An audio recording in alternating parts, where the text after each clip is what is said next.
What's up everyone, we're here at Campo Omega San Pedro Laguna, and today's mission is all about patience, positioning, and precision.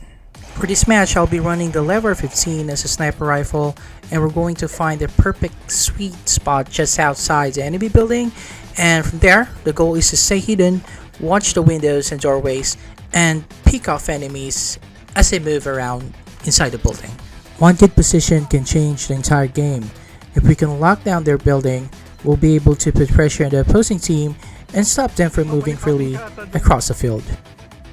Lever 15 is locked and loaded, the enemy is dug in, and it's time to see if we can turn this vantage point into a sniper's nest.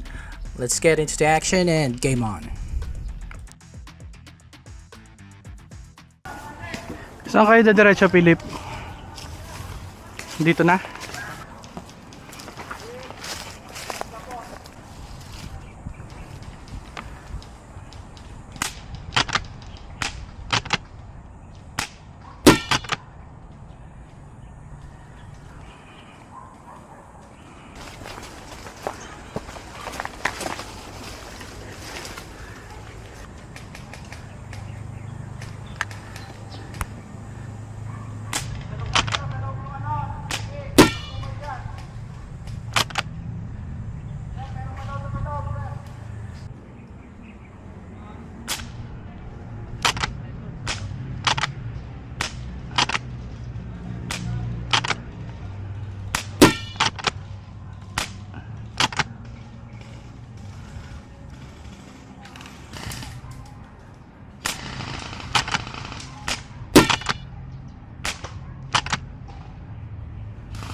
Aray ko! Ayoko na! Ang sakit ng puwet ko!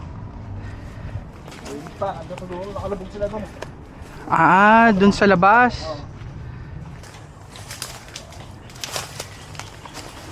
Hit! Hit! Hit! Hit! Hit! Hit! Hit! Hit!